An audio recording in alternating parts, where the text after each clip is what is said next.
नमस्कार, आप देख रहे हैं टीवी टीवी। बहुत बहुत स्वागत है। मैं राहुल राम द्विवेदी स्वागत करता हूं आपका। दोस्तों, होनहार वीरवान के होठ चीखने पात आपने सुना ही होगा। और आज मैं हूं उन्नाव में, जो कि प्रसिद्ध है अपने साहित्यिक कला और वीरता के इसमें। और इस विधा में एक और जुड़ गई है आज कि ये धरती अब यूपीएससी और आईएएस पीसीएस भी निकालती है। जी हाँ, मैं बात कर रहा हूँ ऋषि जी की, जिन्होंने अभी एआईआर रैंक 113 हासिल करी है यूपीएससी के एग्ज़ाम में। बहुत बहुत स्वागत है आपका thank you so much sir. TV पे। Thank you so much sir. तो सबसे पहले तो मैं आपको शुभकामनाएं देता हूँ टोयोटो टीवी अपनी तरफ से। और चयनित होकर कैसा लग रहा है? सर, सबसे पहली तो फीलिंग जो है वो रिलीफ की है कि एक रिलीफ हो गया है। मन से जो दुविधा रहती थी कि सिलेक्शन होगा या नहीं होगा, क्योंकि आपने देखा होगा कि अक्सर कई लोग कई अटेम्प्ट देते हैं फिर भी नहीं होता। तो जब वो होली पीडीएफ है उसमें अपना नाम जैसे ही मैंने देखा तो सबसे पहला जो फीलिंग थी वो रिलीफ की थी।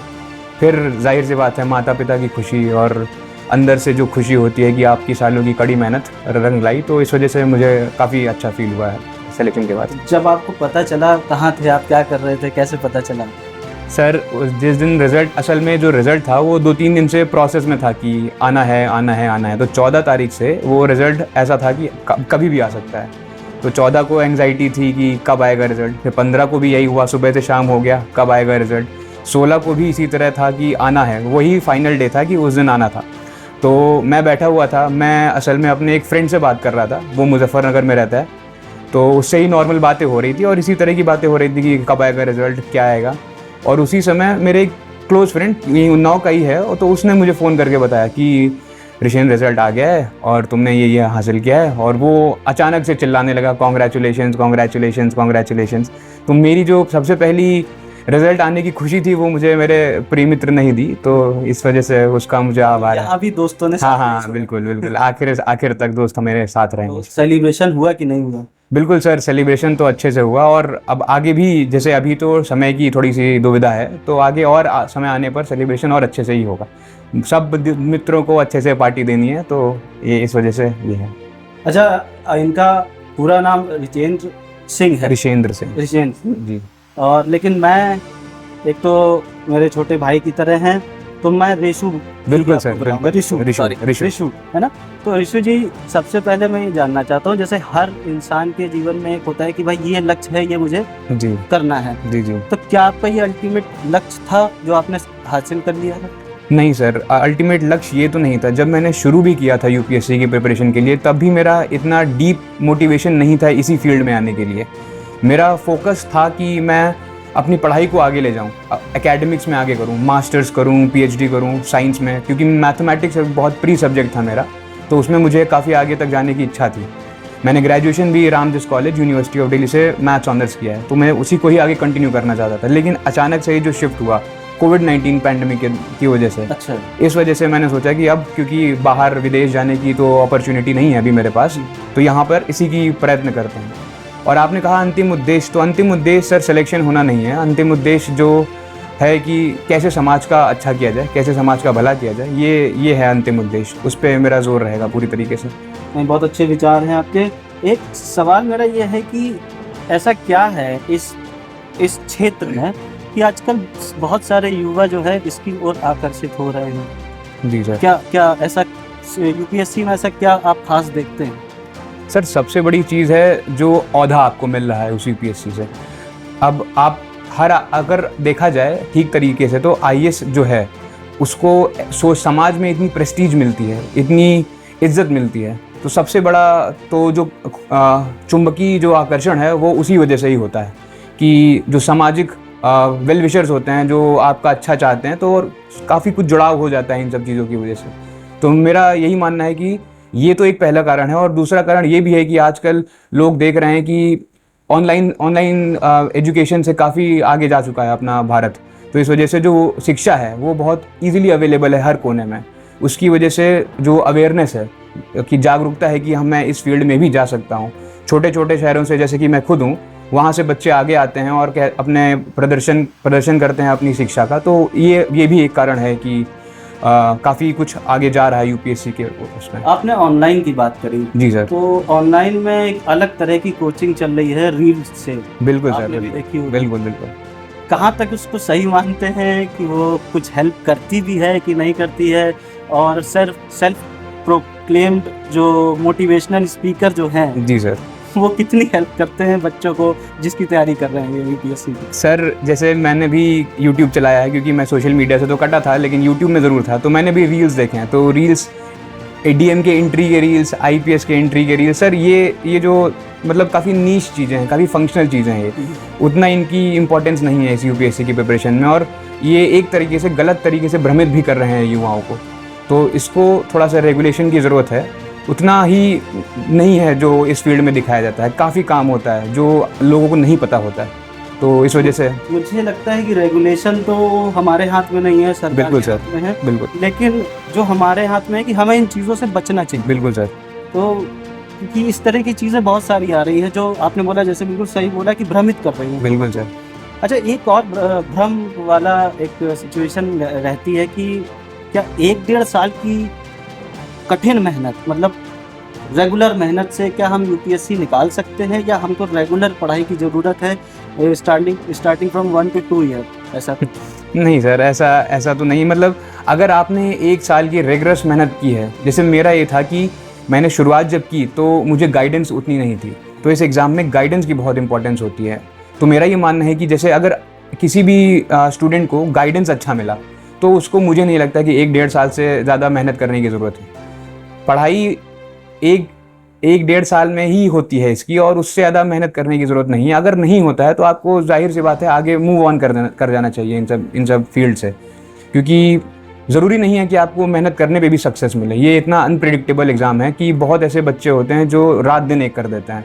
मेरे खुद के साथी ऐसे हैं जिन्होंने बहुत ही मेहनत की, शायद मुझसे ज़्यादा मेहनत की, लेकिन अनफॉर्चुनेटली उनका नहीं हो पाया सिलेक्शन। तो इस वजह से हमें इस एग्ज़ाम को सब कुछ नहीं एवरीथिंग एज ए ट्रीट नहीं करना चाहिए हमें इस एग्ज़ाम को। अच्छा, किसी भी सफलता के कुछ सूत्र होते हैं, बिल्कुल सर, कुछ फॉर्मूले होते हैं। बिल्कुल बिल्कुल। आपकी सफलता के क्या फॉर्मूला था जो आप बाकी लोगों को बताना चाहेंगे ताकि आपसे कुछ सीख सकें? सर मेरी सफलता का सबसे बड़ा फॉर्मूला था कि मैंने अपनी गलतियों से सीखा। मैंने 2 प्रीलिम्स दिए और मेरा अनफॉर्चुनेटली दोनों प्रीलिम्स में कुछ मार्क्स से ही नहीं हुआ। तो मुझे ये समझ में आया कि जो चीज़ आपने अपने कमिटमेंट की है, जैसे मुझे दिन में 6 घंटे पढ़ना है, मुझे पॉलिटी का ये चैप्टर कंप्लीट करना है, मैंने अपने लिए एक टारगेट सेट करा कि मुझे एक दिन में ये कंप्लीट करना है, तो मुझे वो करना है। अगर आपके अंदर ऐसा एटीट्यूड होगा तो जाहिर सी बात है आपको सफलता के लक्ष्य से कोई भी नहीं रोक सकता। अच्छा, जब सफलता मिलती है तो उसके पीछे बहुत सारे लोगों का हाथ। बिल्कुल सर। माता पिता एक वो चीज़ होते हैं जिनको हम इस चीज़ से दूर ही रखें क्योंकि उनका हमारी सफलता के पीछे हाथ है। जी सर। मैं तो कहता हूँ कि उनका हाथ नहीं, उनका सब कुछ है। सब कुछ है। हम उसको इस चीज़ में, इस कैटेगरी में रख के हम शायद उनको छोटा करते हैं। तो इन दोनों को छोड़ के आप अपनी सफलता में आप किन किन लोगों का हाथ है आप बताना? सर आपने बहुत अच्छे से ये वर्णन किया इस चीज़ का कि माता पिता के जो कंट्रीब्यूशन होते हैं उन्हें हम शब्दों में बयान नहीं कर सकते, तो उनको इन सब चीज़ों में रखना ही बेकार है। लेकिन उनके अलावा जिनका साथ बहुत ज़्यादा था वे मेरे प्रिय मित्र थे। तो 3-4 मेरे ऐसे दोस्त हैं जो हमेशा मेरे कठिन समय में मेरे साथ थे। उन्होंने कभी भी मुझे डाउन फील हुआ, जैसे मेरा सेकंड प्रीलिम्स में नहीं हुआ, सेकंड प्रीलिम्स में पर्सनल लाइफ और फैमिली लाइफ में भी ऐसी कुछ सिचुएशंस हुई जिनका काफ़ी बुरा असर था मेरे मानसिक स्थिति पर और मेरे खुद के पर्सनैलिटी पर। तो उस समय मित्रों का साथ बहुत ही ज़्यादा इम्पोर्टेंट होता है। उनसे अच्छा सारथी इस बल्कि मैं कहूँगा इस टाइम पे अगर कोई आपका मित्र आपके साथ है तो वो सही मायने में। बिल्कुल सर, बिल्कुल सही बोल रहे हैं आप। अगर किसी ने आपका कठिन समय देखा है तो जाहिर सी बात है वो हमेशा आपके अच्छे समय पे उसको रहना ही चाहिए। अच्छा, जब आप ये तैयारी कर रहे थे जी सर, तो आपकी स्ट्रेटजी क्या थी? जी किस तरह से आप पढ़ाई करते थे? मैंने ये सवाल इसलिए पूछा था कि जो बच्चे पढ़ रहे हैं जी या सर। सोच रहे हैं जी सर। तो आप उनको थोड़ा समझा सके कि किस तरह से आप जो है इसकी तैयारी करते थे फ्रॉम स्टार्टिंग टू लास्ट तक। सर मैं संक्षेप में इसका आपको उत्तर देना चाहूँगा कि अब जो एग्ज़ाम है ये 3 स्टेज का एग्ज़ाम है। पहला प्रीलिम्स, मेंस और इंटरव्यू। प्रीलिम्स में 2 पेपर होते हैं, GS1 और GS2। GS2 एक क्वालिफाइंग नेचर का है जिसमें आपको 33% मार्क्स लाने रहते हैं, तो उसका महत्व तो उतना ज़्यादा नहीं है कट ऑफ क्लियर कराने में। लेकिन आजकल GS2 भी काफ़ी कठिन हो रहा है। तो पहले GS1 का मैं आपको वर्णन करूंगा कि GS1 में ज़्यादातर सब्जेक्ट्स होते हैं, जैसे polity, economy, science and tech, फिर आता है modern history, ancient history, medieval history, ये सारे सब्जेक्ट्स हैं, इन्वायरमेंट भी है। तो इन सब के लिए मैंने एक अलग से जो भी इनका नेचुरल सोर्स था, जो भी रेफरेंस बुक थी, उनको मैंने अच्छे से पढ़ाई किया। और आपके व्यूअर्स के लिए मैं बताना चाहूँगा कि कौन कौन से मैंने सोर्सेज इसके लिए इस्तेमाल किए। सबसे पहले मैंने पॉलिटी के लिए M लक्ष्मीकांत पढ़ी, जो फेमस है। सब लोग जितने भी टॉपर्स है रैंक 1 से लेके रैंक 1014 तक, सब ने यही पढ़ी है किताब कि M लक्ष्मीकांत बाइबल है पॉलिटी के लिए। फिर हिस्ट्री के लिए, मॉडर्न हिस्ट्री स्पेसिफिकली, तो उसके लिए एक बुक है राजीव अहिर की स्पेक्ट्रम, उसको सब लोगों को पढ़ना चाहिए, काफ़ी अच्छी बुक है। फिर एंशिएंट और मिडाइवल इंडिया के लिए मैंने कुछ अलग किया, क्योंकि हम देख रहे हैं आजकल कि पिछले जो प्रीलिम्स होते हैं वो दर कठिन होते जा रहे हैं, और इन जो सब्जेक्ट्स हैं इनसे जो सवाल आ रहे हैं एंशिएंट और मिडाइवल से स्पेसिफिकली बहुत ही कठिन आते हैं। तो इनसे उत्तर देना ना के बराबर है। जितने भी टॉपर्स हैं, चाहे वो जो भी रैंक हो उनकी, तो इनसे उत्तर आसानी से नहीं दे पाते हैं। तो इसके लिए मैंने सोर्स को बहुत कम रखा, क्योंकि मुझे पता है कि उससे आंसर करना मुश्किल है। तो मैंने एक तमिलनाडु की NCERT आती है, छोटी सी बुक है, उसको बहुत ही अच्छे से रिगरसली उसके नोट्स बनाए और अच्छे से उसका अध्ययन किया बार बार। फिर इन्वायरमेंट हो गया, इन्वायरमेंट के लिए शंकर IAS है, शंकर IAS की बुक है, छोटी सी पतली सी, तो उसके लिए आपके कंसेप्ट्स क्लियर हो जाएंगे। और बचा इकोनॉमी के लिए मैंने NCERTs पढ़ी बहुत ही अच्छे से, जो भी 11th और 12th की NCERT हैं वो पढ़ी। फिर बचा ज्योग्राफी, क्योंकि ज्योग्राफी मेरा ऑप्शनल सब्जेक्ट भी था, तो इसके लिए मैंने बहुत ही रिगरस मेहनत की। इसके लिए मैंने 8वीं कक्षा से लेके 12वां कक्षा तक जितनी भी NCERT थी उनको ही बार बार पढ़ा। मैंने और कोई भी सोर्स प्रीलिम्स के लिए स्पेसिफिकली नहीं रखा, इनके ही थ्रू मैंने कई बार पढ़ा, कम से कम मैंने इनको 10-12 बार पढ़ा होगा सर। फिर और थोड़ा सा एडिशनल इन्फॉर्मेशन, क्योंकि ये एक एग्ज़ाम है जहाँ पे आपको थोड़ी सी भी एक्स्ट्रा जानकारी अगर मिल जाए तो वो बहुत ही महत्वपूर्ण होती है। तो मैंने इसके लिए एक GC लियोंग करके बुक है, वो मैंने उसका यूज़ किया। और सर सबसे इम्पॉर्टेंट चीज़, जैसे ही मेरा दिन शुरू होता था तो सबसे पहली चीज़ होती थी कि न्यूज़पेपर को आप इग्नोर नहीं कर सकते इस कक्षा में। जी, करंट अफेयर्स। बहुत लोग ऐसे भी हैं जो न्यूज़पेपर की जगह मैगजीन्स वगैरह पढ़ना पसंद करते हैं, कि मंथली मैगजीन पढ़ ली, किसी भी कोचिंग ने निकाली। तो मेरा उनको यही सलाह रहेगा कि आप न्यूज़पेपर पढ़ें। रटने की क्षमता आदमी में बहुत कम होती है, उतनी अच्छे से आप रट नहीं सकते किसी चीज़ों को, और न्यूज़पेपर में वही चीज़ें बार बार रिपीट होती हैं, तो वो आपको नई चीज़ें भी बता रहा है और वो आपको रिवाइज भी कराता है। तो ये तो मेरी प्रीलिम्स की पूरी तैयारी थी। फिर GS2 में मैंने उतना कुछ खास तैयारी नहीं की, क्योंकि मेरा मैथ साइंस बैकग्राउंड था, तो मुझे उतना कॉन्फिडेंस था अपने इंग्लिश पर, कॉम्प्रिहेंशन पर, और जो भी मैथ के सवाल आते हैं तो उनके लिए मैंने जो भी मेरे पुराने नोट्स थे, जो भी ग्रेजुएशन के नोट्स थे, जो भी 11वीं और 12वीं की कक्षाओं की किताबें थीं, उनको मैंने अच्छे से पढ़ा और उनसे ही मैंने जो भी सवाल थे वो किए।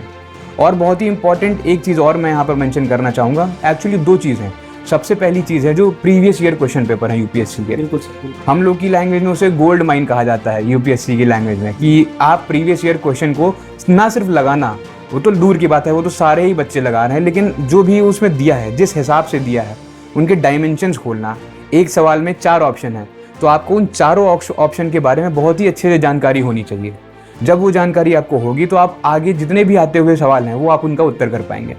दूसरी चीज़, प्रीलिम्स के लिए बहुत ही इंपॉर्टेंट, मैंने अपने इस अटेम्प्ट में बहुत ही रिगरसली इसको फॉलो किया कि सर मैंने टेस्ट बहुत सारे लगाए। जितने भी कोचिंग के टेस्ट आते थे, जितने भी प्रीलिम्स के टेस्ट आते थे, तो मैंने उन्हें बहुत ही अच्छे से कम मैंने 40 से 50 से 60 टेस्ट मैंने लगाए होंगे इसके लिए। तो ये इतना अगर आपने प्रीलिम्स के लिए कर लिया, मुझे पता है कि ये कुछ ज़्यादा लग रहा होगा आपको, लेकिन ये ज़रूरी है इस चीज़। नहीं, ये आप कर चुके हैं तो आप बता रहे हैं, तो वो बिल्कुल लोगों को उस पर ध्यान देना चाहिए। दूसरा मेरा सवाल ये था कि इस पूरी प्रक्रिया में जो सवाल आते हैं, जी सर, वो कुछ मल्टीपल चॉइस आते होंगे। बिल्कुल सर। कुछ आते होंगे जिसको आपको डिस्क्राइब करना होता है। जी सर। तो मल्टीपल वाले आपने बता दिए कि उनको अच्छे से लगाना पड़ेगा, तब आपको वो आएंगे। अच्छा, जो हमें डिस्क्राइब करना है उसमें क्या स्ट्रेटजी लोगों को अपनानी चाहिए? आप मेंस की बात कर रहे हैं, क्योंकि उसमें 9 पेपर होते हैं और 9 के 9 सब्जेक्टिव पेपर होते हैं। सब में आपको उत्तर 2 पेजों के या 3 पेजों के उत्तर लिखने रहते हैं। तो जैसे प्री काफ़ी कुछ आपके लक पे भी डिपेंड करता है कि क्या आपने पढ़ा, क्या नहीं पढ़ा। लेकिन जो डिस्क्रिप्टिव पेपर है, जो मेंस है, ये सिर्फ और सिर्फ आपकी कड़ी मेहनत से ही सफल होगा। आपको इसमें आंसर राइटिंग बहुत ही अच्छे से, बहुत ही रिगरसली करनी है। शुरुआत से तो नहीं कर सकते वो भी, जैसे ही आपने प्रिपरेशन की स्टेज स्टार्ट की तब से पॉसिबल नहीं है आंसर राइटिंग करना, लेकिन जैसे ही आपने 1-2 महीने का गैप हुआ, उसके बाद से आपको डेली 1-2 आंसर लिखने की ज़रूरत है। जो सवाल पूछा जा रहा है, जैसे आप में इसमें भी आपको PYQ आपको ढूंढना है, PYQ उठाना है, और UPSC जो भी सवाल पूछ रहा है उसको आपको देखना है और उसमें क्या पूछा गया है उसको आपको अच्छे से समझना है, क्योंकि ये एक ऐसा एग्ज़ाम है, आप जितने भी डायमेंशन खोलेंगे, जैसे आपको कोई भी नॉर्मल सा सवाल आया कि इलेक्शन कमीशन के क्या रोल हैं, तो अब इलेक्शन कमीशन के सिर्फ रोल कॉन्स्टिट्यूशन वाले रोल नहीं हैं, उनके रोल सोसाइटी में भी हैं कि कैसे अवेयरनेस क्रिएट की जाए, उनके रोल ऐसे भी हैं कि टेक्नोलॉजी को कैसे उसमें समाज में लाया जाए ताकि अवेयरनेस बढ़े। तो काफ़ी कुछ डायमेंशंस खुल जाते हैं, तो आपको बहुत ही अलग अलग डायमेंशन से उसको उत्तर लिखने पड़ेंगे। दो एग्जाम के बारे में आपने बता दिया। आते हैं लास्ट मॉक इंटरव्यू। बिल्कुल सर, है ना, मॉक इंटरव्यू ना? बिल्कुल बिल्कुल। तो मॉक इंटरव्यू में क्या स्ट्रेटजी आपकी थी, या आप क्या सजेस्ट करना चाहेंगे बच्चों को? सर, जो इंटरव्यू की स्टेज होती है ये पूरे UPSC की जर्नी का सबसे फन वाला मतलब वो रहता है कि इसमें आपको पढ़ाई में मज़ा आता है। क्यों? क्योंकि इसमें आपको अपने बारे में जानना रहता है। आपने पूरी दुनिया की तो पढ़ाई कर ली, आपने प्रीलिम्स में देख लिया, ये पढ़ लिया, दुनिया के बारे में पढ़ा, लेकिन जो इंटरव्यू का स्टेज है उसमें आपको अपने आप को जानना है। और सिर्फ इंटरव्यू के स्टेज में नहीं, खुद को जानने की जो प्रक्रिया है वो जब से आपने पढ़ाई स्टार्ट की है तब से ही चालू हो जानी चाहिए। तो अब इस स्टेज में मैंने तो जैसे एक डिटेल्ड एप्लीकेशन फॉर्म होता है जो UPSC हमसे भरवाता है कि आपकी फादर क्या करते हैं, आपकी मदर क्या करती हैं, आपकी बाकी डिटेल्स क्या हैं, जो शिक्षण है आपका वो कहाँ से हुआ है, उन सब चीज़ों के बारे में उसमें आपको लिखना रहता है। तो इसमें आपको उस डिटेल्ड एप्लीकेशन फॉर्म में जो भी आपने डिटेल्स भरी हैं, जैसे आपने हॉबीज़ भर दी अपनी, क्या आपकी हॉबीज़ हैं, आपने भर दिया कि आपके अचीवमेंट्स क्या हैं, कि आपने 12वीं में आपने ये हासिल किया, आपको ये अवार्ड मिला, तो ये सब आपने भरा। तो उस चीज़ के बारे में आपको बहुत ही अच्छे से अभ्यास होना चाहिए कि जो आपने अपनी ज़िंदगी में किया उसके बारे में आपको बहुत ही अच्छे से पता होना चाहिए। तो इसके लिए सर मैंने कई सारे मॉक इंटरव्यूज़ दिए। मैंने अपनी मेन इंटरव्यू की प्रैक्टिस के लिए कम से कम 15-16 मॉक दिए होंगे। मेरा जो रिज़ल्ट आया था मेंस का जो रिज़ल्ट था वो था 19 दिसंबर को। उसी दिन हमें पता चल गया कि आपका जो मेन इंटरव्यू है वो 19 जनवरी को है। काफ़ी जल्दी था ये, तो 1 महीने का समय मिला। तो उस 1 महीने में मैंने जितनी भी कोचिंग्स अवेलेबल थी, जो भी मॉक करा रही थी, मैंने कोशिश किया कि मैं जाके एक फॉर्मल तरीके से कैसे बात करते हैं, वो तरीका क्या होता है, किसी भी बड़े से, आपसे जो उम्र दराज हैं, आपसे बड़े हैं, रेस्पेक्टफुल पोजीशन है, उनसे बात कैसे करते हैं, आपका जो मेन बात करने का शैली है, जो आपकी वोकैबुलरी है, वो कैसे इंप्रूव किया जा सके। तो इसका मैंने अच्छे से प्रैक्टिस किया सर, और काफ़ी काम आया। काफ़ी अच्छे इंटरव्यू में सवाल पूछे गए मुझसे। सर ने, चौबे सर का बोर्ड था मेरा, तो उन्होंने काफ़ी अच्छे सवाल पूछे मुझसे इंटरव्यू में। तीनों फेस में जी सर, जो सबसे, आप भी मेरी बात से शायद एग्री करोगे कि बहुत सारा एक नर्वसनेस होती है। बिल्कुल सर। आपने कैसे दूर करी इसे? सर, जो नर्वसनेस है वो तो बहुत ही ज़्यादा रहती है कि हर दिन ये लगता है कि आपका नहीं हो पा रहा है, हर दिन ऐसा लगता है कि आज आपने कर लिया। वो खुशी और दुख के जो पल होते हैं वो हर दिन आते हैं एक एस्पिरेंट की लाइफ में।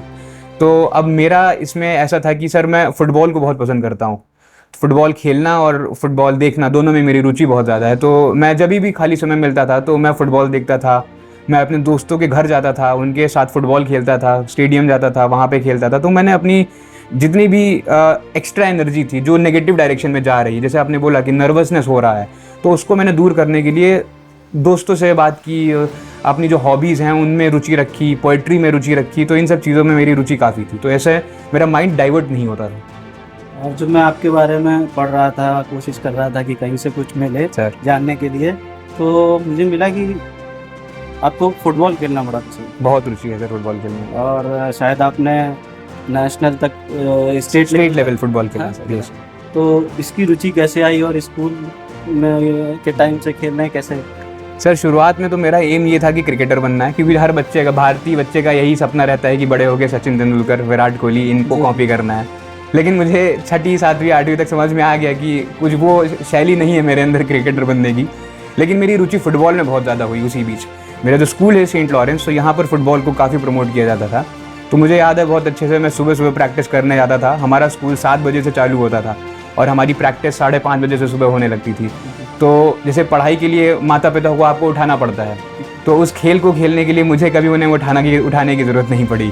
तो ये कुछ ऐसा था कि मेरी रुचि इसमें काफ़ी हुई, और शायद इसी ने ही, क्योंकि सर मैं मानता हूँ कि स्पोर्ट्स एक ऐसी चीज़ है जिससे शारीरिक तो आप मजबूत रहेंगे, लेकिन मानसिक तौर पे वो जो एटीट्यूड होता है, वो जो पर्सनैलिटी बनती है, वो जो नेवर गिव अप का एटीट्यूड होता है, कि आपकी जो विनर्स मेंटालिटी हो जाती है, तो वो सर इस एग्ज़ाम के लिए बहुत ही ज़्यादा इंपॉर्टेंट है। अच्छा, इस पीरियड में जो आपका मैं बोलूँगा जर्नी सर यूपीएससी की जो रही है, तो क्या आप सोशल साइट से या सोशल नेटवर्किंग से पूरी तरह से दूर हो गए थे कि आपने उसको थोड़ा कभी-कभी देख लेते थे, कैसा था? सर 2021 में मैंने फुल फ्लेजेड प्रिपरेशन करना स्टार्ट की और मैंने ये मन में ठान लिया था कि क्योंकि सर सोशल मीडिया में डिस्ट्रैक्शंस बहुत हैं, तो सर मैंने व्हाट्सएप भी अपने फ़ोन से हटा रखा था, मैंने इंस्टाग्राम भी हटा रखा था, मैं स्नैपचैट वगैरह तो यूज़ नहीं करता था। तो बस यूट्यूब एक ऐसा जगह थी जिसको आप सोशल मीडिया कह सकते हैं कि उससे, क्योंकि पढ़ाई काफ़ी होती थी और उससे काफ़ी मनोरंजन भी हो जाता था, जो खाली समय रहता था तो उनके पास में जाता था। तो सर सोशल मीडिया तो मैंने बिल्कुल भी नहीं यूज़ किया अपने 2 साल की प्रिपरेशन में, मैं बिल्कुल भी उसमें दूर रहा, एकदम ही कोई भी ऐसा टच नहीं था उससे मेरा। अगला सवाल मेरा ये होगा कि क्या ये हेल्प करते हैं समवॉट किसी हद तक बच्चों को प्रिपरेशन के लिए? सर अब ये पॉइंट ऑफ व्यू पे डिपेंड करता है। जैसे कई बच्चे होते हैं तो सोशल मीडिया पे अच्छी चीज़ें भी हैं और बुरी चीज़ें भी हैं। तो कई बच्चे ऐसे भी होते हैं जो जितनी भी अच्छी चीज़ें हैं उनको बहुत अच्छे से एक्सट्रैक्ट करते हैं सोशल मीडिया में। जैसे आपका भी चैनल होगा यूट्यूब और इंस्टाग्राम पे, तो वो काफ़ी सारी एजुकेशनल इन्फॉर्मेशन देता है। जी। लेकिन कई ऐसी भी चीज़ें हैं जो आपको डिस्ट्रैक्ट करती हैं पढ़ाई से मन भ्रमित करती हैं। तो ये बच्चे पे डिपेंड करता है कि वो सोशल मीडिया का कैसे यूजेज करता है। मेरे लिए तो सर मुझे लगा कि दूर रहना ही ठीक रहेगा, क्योंकि फोकस मुझे अपना पूरा पढ़ाई पे चाहिए था। जितना हो सके टाइम मैं अपनी पढ़ाई को दे सकूं, ताकि वो बाद में रिग्रेट ना रहे कि तब मैंने ये टाइम यहाँ पे ऐसे किया तो इस वजह से शायद ना हो। तो सर इस वजह से मैंने इससे बिल्कुल सोचा कि डिसिप्लिन और डेडिकेशन के साथ इससे दूर रहता है। अच्छा, जब हम इसकी तैयारी करने की सोचते हैं, सर। स्टार्ट करते हैं, तो क्या टाइम क्या सही है? क्या हम ग्रेजुएशन के बाद करें उसको कि ग्रेजुएशन के साथ साथ करें? आपने कैसे किया था? सर मेरा जब 3rd ईयर था, मेरे जैसे एक अंकल हैं, जब मैंने कॉलेज की शुरुआत की तो उनकी बेटी जो थी वो मेरे साथ यूपीएससी की तैयारी करने के लिए गई थी। मतलब मेरे साथ नहीं, वो अपने खुद की प्रिपरेशन करने गई थी और मैं कॉलेज में था तब। तो मुझे उनसे इंस्पिरेशन थोड़ी सी मिली कि कोई बच्चा ऐसे शहरों से जा रहा है वो प्रिपरेशन करने के लिए, तो मुझे भी ऐसा लगता है कि मुझे भी करना चाहिए। लेकिन वो जो 2-3 साल थे, जैसे मैंने आपको पहले भी बताया कि मुझे फुटबॉल में बहुत रुचि है, तो वो 2-3 साल मैंने कॉलेज में बहुत अच्छे से एंजॉय किया। मुझे काफ़ी कुछ जानने को मिला दिल्ली में, काफ़ी दोस्त मिले मुझे, काफ़ी फुटबॉल में भी काफ़ी एक्सपोजर मिला मुझको। तो वो शुरुआत से तो मेरा नहीं था कि यूपीएससी करना है, लेकिन जैसे जैसे कॉलेज का एंड आता गया तो मुझे समझ में आता गया कि हाँ, ये जो है कि एक ऐसी फील्ड है जहाँ पर आपको बहुत ही सारी अपॉर्चुनिटीज़ मिलेंगी। क्योंकि सर मेरा, जैसे आपको मैंने बताया कि खेल में रुचि थी, मैंने एनडीए 2016-2017 में दिया, मुझे डिफेंस में बहुत ही रुचि थी। मैं जब 12th पास किया तो मुझे बहुत ही सपना था कि मैं डिफेंस में इंडियन आर्मी में जा सकूं, लेफ्टिनेंट का पद हासिल कर सकूं। फिर सीडीएस में भी मैंने काफ़ी प्रिपरेशन की। मेरे पिता जो हैं वो हेल्थ सेक्टर में हैं, तो काफ़ी एक्सपोजर था मुझको कि हर फील्ड से मुझे थोड़ा थोड़ा जानकारी थी कि यहाँ पे ऐसा होता है, यहाँ पर ऐसा होता है, यहाँ पर ऐसा होता है। तो इस वजह से मुझे ये लगा कि ये एक ऐसी फील्ड है जहाँ पर आईएएस जो एक ऐसी फील्ड है जो डाइवर्सिटी प्रोवाइड करती है आपको, वो आपको देती है हर तरीके से कि कैसे रुचि रखी जाए हर सब्जेक्ट में, हर फील्ड में। एक सवाल मैं पूछना भूल गया, जब हम अभी बात कर रहे थे 3 चरणों की, सर तो क्या तीनों चरणों को कितना समय देना चाहिए? What will be the time management for 3 phases? Sir देखिए, यूपीएससी का जो फॉर्म आता है वो आता है फरवरी में आता है, लेकिन आपकी जो प्रिपरेशन होती है वो उसके 1 साल पहले से चालू होती है। तो मतलब 1 साल पहले जब आपने स्टार्ट किया तो सबसे पहले आपको इंटीग्रेटेड तरीके से पढ़ाई करनी है। आपको मेंस की और प्रीलिम्स की दोनों की तैयारी एक साथ करनी है। मेंस में यूपीएससी ने बहुत ही अच्छा काम किया हुआ है कि उन्होंने डिटेल्ड सिलेबस आपको दे रखा है कि आप GS1 का पेपर है तो उसमें ये चीज़ें पूछी जाएंगी, GS2 का पेपर है तो ये चीज़ें पूछी जाएंगी। इतना अच्छे से उन्होंने दे रखा है कि आपको अलग से कोई चीज़ करने की ज़रूरत नहीं है। तो जब इंटीग्रेटेड तरीके से पढ़ाई करोगे आप, तो उससे ये होगा कि आपका प्रीलिम्स की भी तैयारी होगी और मेंस की भी तैयारी होगी। लेकिन जैसे ही प्रीलिम्स का स्टेज पास आता गया तो मैंने अपने आप से कहा कि आप प्रीलिम्स में स्विच कर जाते हैं, क्योंकि बच्चों के मन में ये रहता है कि अगर प्रीलिम्स ही ना हुआ तो मेंस की तैयारी करने का क्या फ़ायदा, आगे मुझे एग्ज़ाम ही देने को नहीं मिलेगा। तो 4-5 महीने, जैसे जून में एग्ज़ाम है तो उसके 4-5 महीने जनवरी फरवरी से स्टार्ट कर दें आप प्रीलिम्स की डेडिकेटेड तैयारी करना। आप जितना भी टाइम दें वो प्रीलिम्स को डेडिकेटेड होते हुए दें, तो ऐसे टाइम मैनेजमेंट हो पाएगा आपका। जब आप इसकी तैयारी नहीं कर रहे थे या आपका इसमें ये नहीं सोचना था कि मैं आगे ये कभी करूँगा या इस तरह का था, तो आप दूसरे जो टॉपर, उस टाइम के टॉपर हुआ करते थे, उनके बारे में सुनते होंगे, तब आप क्या सोचते थे? कभी सोचा था कि जिनके बारे में पढ़ रहा हूँ वही मैं परीक्षा एक दिन मैं पास कर दूंगा? बिल्कुल सर, ऐसा तो कभी सोचा नहीं था कि मतलब मैं जैसे YouTube का यूज़ करता था और YouTube में कई सारे ऐसी इंपॉर्टेंट अच्छी चीज़ें हैं, जैसे टॉपर स्टॉक, कई सारी कोचिंग इंडस्ट्री टॉपर स्टॉक कराती है और जितनी भी अच्छी रैंकर्स होते हैं तो वो आकर अपना जो स्ट्रैटेजी रहती है वो सभी एस्पिरेंट्स को बताते हैं। तो मैं वो देखा करता था कि कैसे इन्होंने प्रिपरेशन किया, कैसे इन्होंने प्रिपरेशन किया, कैसे इन्होंने प्रिपरेशन किया, लेकिन मैंने ये कभी नहीं सोचा कि आज मैं आपके साथ यहाँ बैठकर खुद दूसरों को बताऊंगा कि मैंने कैसे प्रिपरेशन किया। तो सर ये तो एक ऐसी चीज़ है जो यूपीएससी आपको गिफ्ट करता है। मैंने बहुत, और उन्नाव एक मैंने शुरुआत जो अब करी कि उन्नाव में वैसे भी साहित्यकारों के लिए ये जाना जाता है सर हमारे यहाँ इतने बड़े क्रांतिकारी बिल्कुल। आजाद जी थे, और आपने और कुछ एक दो लोगों ने शुरुआत करी है, बहुत अच्छा है। और अगर आप लोग निकले हो तो मैं चाहता हूँ कि आपकी बात दूसरों तक पहुँचे ताकि बिल्कुल वो भी मोटिवेट हो सके। विशु भाई बहुत बहुत धन्यवाद आपका, और आगे के लिए बहुत बहुत शुभकामनाएं। Thank you so much sir, thank और यू सो मच। कभी मुलाकात होगी, बिल्कुल बिल्कुल सर, आप बिल्कुल। कभी उन्नाव आया करेंगे तो हमको बिल्कुल याद सर। करें या हम आपको बिल्कुल याद करेंगे।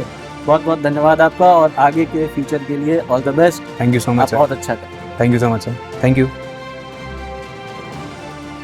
हमारे साथ हैं ऋषु जी के फादर राजीव जी, राजीव सिंह नाम है।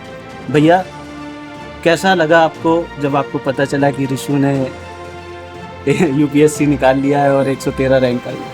तब मुझे बहुत अच्छा लगा और ऐसा लगा कि मैंने बहुत कुछ अचीव कर लिया अपनी लाइफ में, और मैं तो बिल्कुल फूला ही नहीं समा रहा था, बिल्कुल आसमान छू रहा था। बहुत अच्छा लगा, बहुत अच्छा लगा। कैसे थे? अभी इनसे मेरी बात हुई, इनके बारे में मैंने जाना। अब मैं बचपन के बारे में आपसे जानना चाहता हूँ कि कैसे थे, शैतान थे, क्या थे? जब ये छोटा था ये क्रिकेट का बहुत शौकीन था, इसको मैं क्रिकेट खिलाया करता था जी। और ये सचिन को कॉपी करता था। मैं इससे कहा करता था कि तुम यार क्रिकेट खेलो तो तुम सचिन की तरह बन सकते हो। तो इसका क्रिकेट में बहुत रुझान था, पढ़ाई में बहुत ज़्यादा इसको समय नहीं दे पाता था, लेकिन तब भी मैं जब भी आता था कुछ न कुछ इसको समय ज़रूर देता था। उसके बाद जब ये बड़े हुए, इनकी क्या क्या रुचि रही हैं और कैसे इनकी रुचियाँ कुछ बदलने लगी, जी किताबों से इनका कुछ लगाव बढ़ा जी और खेल में भी कुछ रुझान इनका रहा। फुटबॉल इनका बहुत प्रिय खेल बन गया। खेल तो सभी खेलते थे लेकिन फुटबॉल इनका बहुत प्रिय खेल था, जिसमें कुछ खिलाड़ी थे जिनको ये बिल्कुल वही बनना चाहते थे। एक बार तो इन्होंने हमसे बोला जी। कि मुझे विदेश जाना है। हमने किस लिए भाई? तो कहने लगे कि मुझे वो बन के दिखाना है आपको। कौन से प्लेयर थे वो? रोनाल्डो। रोनाल्डो के बहुत ही शौकीन थे या बहुत ही मतलब पसंद करते थे उनको।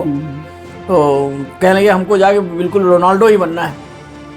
कब इन्होंने अपनी रुचि दिखाई कि पिताजी हमको यूपीएससी की तैयारी करनी है?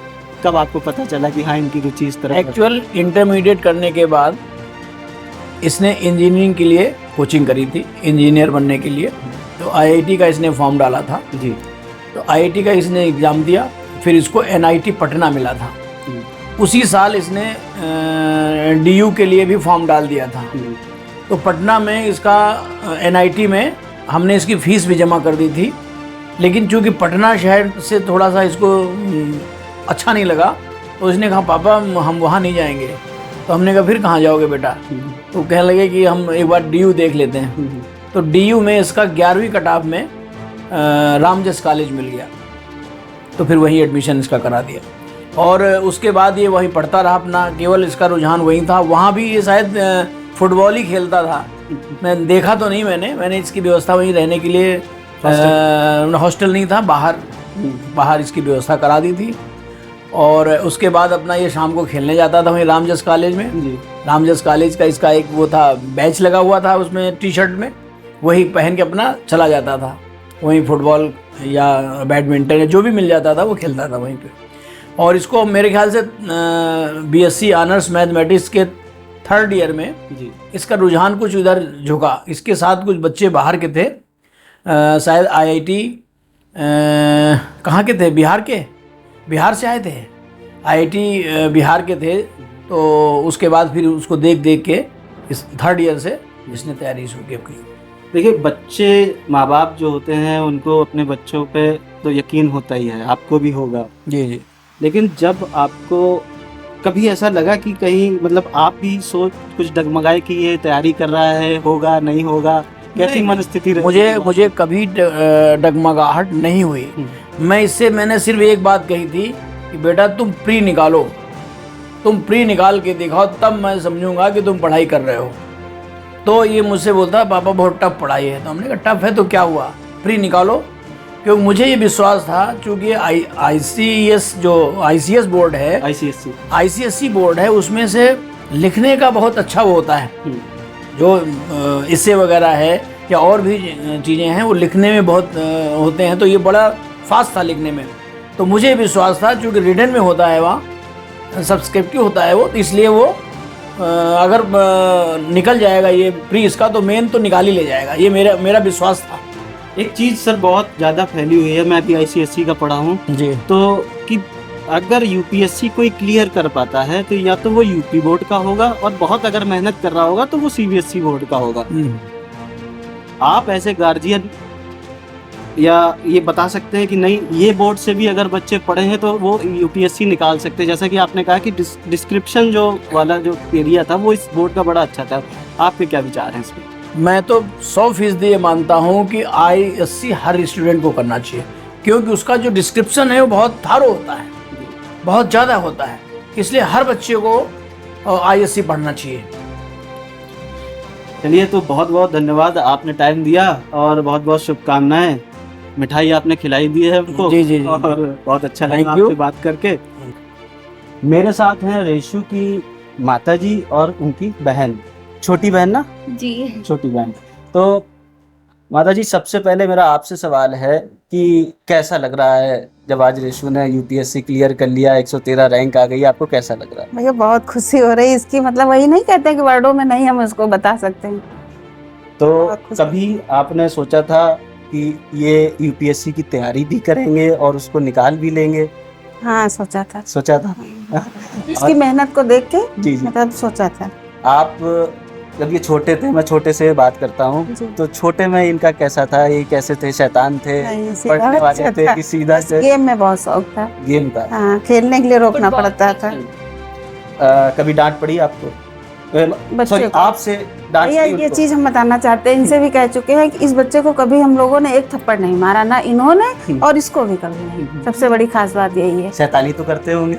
नहीं, बहुत वैसी कभी सतारी, मतलब एक थप्पड़ ना इन्होंने मारा ना हमने कभी अपने बच्चों को। बहुत शौक था। पतंग? हाँ। गेम तो भैया सारे खेले हैं। ऐसा कोई गेम नहीं है जो आज तक हाँ, ना कोई भी गेम आप जिसका सारे। मन करता था सीखता था और फिर उसको जरूर ट्राई करता था और अच्छे से खेलता था। तो भैया थे कैसे? आपसे लड़ाई होती थी? बहुत लड़ाई होती थी। पढ़ाई के पीछे बहुत लड़ाई होती थी कि मैथ्स पढ़नी है, ये पढ़ना है। कभी बुक लेके बैठता था, फिर लड़ाई होती थी कि नहीं मैं अकेले पढ़ लूंगी, और फिर जब भैया को देखा पढ़ते हुए तो फिर मोटिवेशन आपका सेम स्कूल था? जी, सेम स्कूल था। लॉरेंस? हाँ।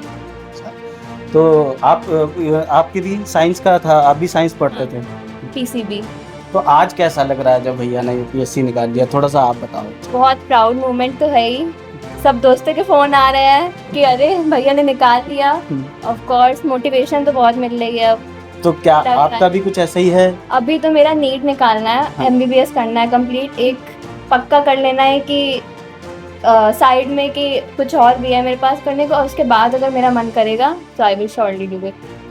मैंने कल जब राजीव जी से बात हो रही थी तो मैंने बोला कि मुझे रेशु का इंटरव्यू तो खैर लेना ही है, लेकिन उससे ज़्यादा मुझे इंटरेस्ट आपका और माता जी का इंटरव्यू लेना है, क्योंकि आप लोग वो लोग हो जो इसको छोटे से देख रहे हो, और आप लोग ने भी बहुत सारा अपना योगदान दिया होगा। और कैसे देखते हैं इसकी जर्नी को? जब इसने बताया कि हम यूपीएससी की तैयारी करेंगे तो आपने क्या विचार था? कि जैसा कि बताया उसने कि उसका नहीं उसमें हो गया था, एनआईटी में हो गया था, आईआईटी में हो गया था, तो क्या आपका क्या मन में आया कि इसको वो परस्यू करना चाहिए कि ये यूपीएससी करना चाहिए? इनको तो नहीं था, इनको था जो बच्चा करना चाहे, लेकिन हमको था कुछ बैकअप बना के चले जी। तो थोड़ा सा मतलब बीच बीच में डर लगता था कि मतलब इसकी मेहनत देख के, जैसे पिछला वाला प्रीलिम्स नहीं हुआ था, 4 नंबर से रह गया था, जी जी जी। तो उस समय लगता था कि मतलब कुछ डर थोड़ा लगता सा था। हाँ, डर लगता था। लेकिन कॉन्फिडेंस था आपको कि नहीं, हाँ जब इसकी भी मेहनत देख के कॉन्फिडेंस था। और हमारी बहुत बड़ी फैमिली भैया, मतलब करीब 30-35 लोगों की है, मतलब सबका इसके साथ साथ था, सबने सबका आशीर्वाद आशीर्वाद बहुत। आशीर्वाद support। नहीं भी तो है आशीर्वाद तो हाँ, खैर इसके लगता ही बगैर है। हाँ हम लोग इनकी मेहनत, मेरा ऐसा मानना है मेहनत सब करते हैं, मेहनत भैया सब बस करते हैं। जो मेहनत और आशीर्वाद लोग का रेशियो होता है वो 30-70 का होता है, ऐसा मेरा पर्सनल मानना हमारा है। भी है मानना। है ना? सब मेहनत करते हैं, ऐसा कोई बच्चा नहीं होगा जो हाँ। मेहनत खुद से जितनी उसकी सामर्थ्य है वो करता ही जी। करता है। तो कैसे आप लोगों ने सेलिब्रेशन अभी तक किया कि नहीं किया, या अगर अभी हम लोग को पर्सनल सेलिब्रेशन में टाइम नहीं मिला है, अभी तो इतने सारे गेस्ट आ रहे हैं, बट अभी प्लानिंग करी है कि थोड़े दिनों बाद, अभी तो नीट का भी एग्जाम है तो थोड़ा ब्रेक लेके सेलिब्रेशन। उसके लिए मैं आपको पहले ही जो है शुभकामनाएं देता हूँ कि थैंक यू सो मच। जल्दी से निकालिए ताकि मैं आपका इंटरव्यू लूंगा, है ना? Thank you so much. हाँ, हम आते हैं सेलिब्रेशन में, तो कैसे प्लान किया है सेलिब्रेशन करने का? अभी तो प्लानिंग तो बहुत चल रही है कि ये करेंगे वो करेंगे, बट अभी भैया बहुत बिजी है तो थोड़ा सा भी डिसाइड नहीं हो पा रहा है कि कब करना है। माता जी, मेरा आपसे आखिरी सवाल ये है कि बहुत लोगों के बच्चे इसकी तैयारी करते होंगे या करने की सोच रहे होंगे, उनकी माँओं को आप क्या संदेश देना चाहेंगी कि कैसे वो अपने बच्चों को सहयोग कर सकती हैं, कैसे उनको आगे बढ़ाने के लिए प्रेरित कर सकती, जैसे आपने रेशु की? रेशु, बस यही है कि बच्चों के ऊपर विश्वास रखें और उनकी मेहनत पे विश्वास रखें। अगर बच्चों के ऊपर विश्वास नहीं करोगे तो शायद वो नहीं कर पाएंगे, तो विश्वास तो बहुत जरूरी है। कॉन्फिडेंस उनके हाँ, ऊपर होना confidence चाहिए बहुत जरूरी कि है। हाँ हमारा हमारा बच्चा कर लेगा। लेगा। तो ये थी बहन और माता जी रिशु की। हमारे साथ हैं डॉक्टर सुशील प्रकाश चौधरी जी, जो कि हैं रिशु जी के फैमिली फ्रेंड, पिताजी के। तो सर, आपको कब पता चला कि रिशु का रिजल्ट आया है और उन्होंने ये परीक्षा उत्तीर्ण कर ली? जिस दिन रिशु का रिज़ल्ट आया उसी दिन मुझे जो है इनके पिताजी डॉक्टर राजीव सिंह, जो मेरे साथ ही काम करते हैं और मेरे साथ ही रहे बहुत दिन से, 10 साल से, उन्होंने बताया, उसी दिन मालूम पड़ा मुझे। आप फैमिली फ्रेंड रहे हैं, इनको बचपन भी आपने देखा होगा, कैसे थे बचपन में? कुछ उसके बारे में, बचपन के बारे में इनके बताइए। अब बचपन में मैं इनको 2007 से देख रहा हूँ। 2007 में तो ये बहुत छोटे से थे लोग, और उस कॉलोनी में जहाँ ये रहते थे वहाँ ही हम भी रहते थे, वहीं बगल में।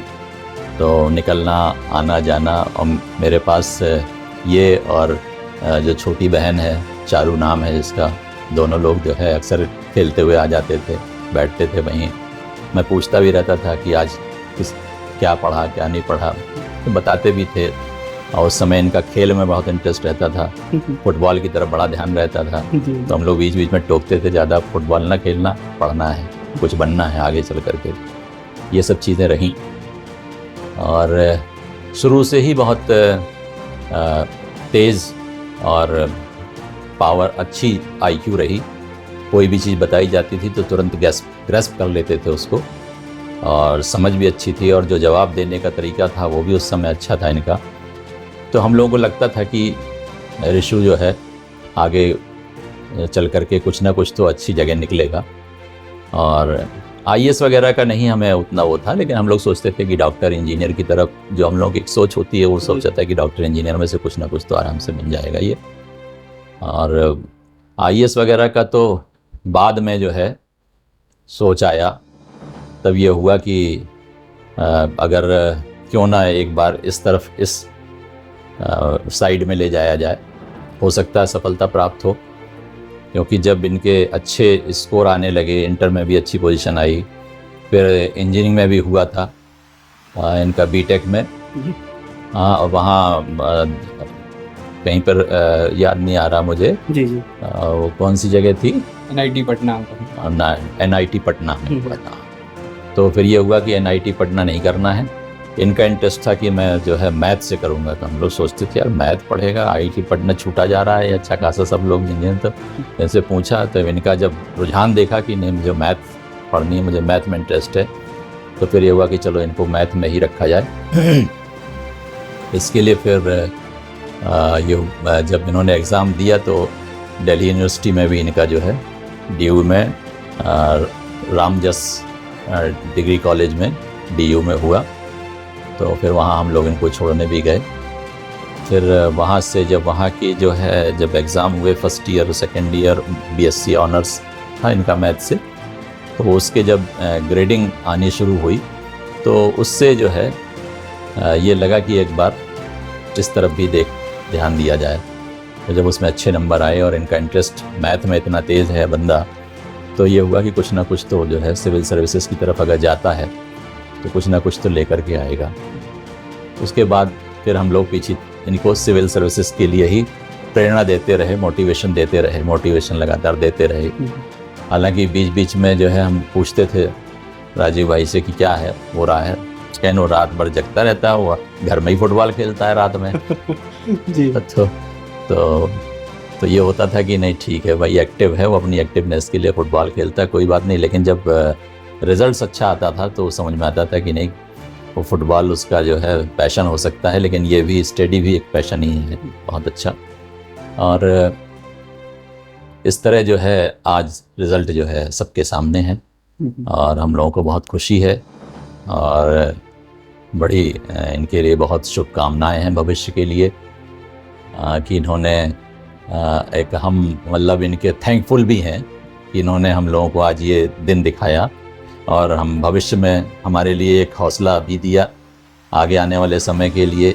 ये कुछ करें या ना करें, लेकिन हमें अंदर से तो फीलिंग है ही है कि रिशु है, ठीक है। तो ये चीज़ बड़ी मुश्किल से मिलती है। बहुत बहुत धन्यवाद, आप आए, टाइम दिया आपने। तो दोस्तों ये थे हमारे साथ फैमिली फ्रेंड रिशु के। हम आपसे फिर मिलेंगे बहुत जल्दी, तब तक के लिए बहुत बहुत धन्यवाद।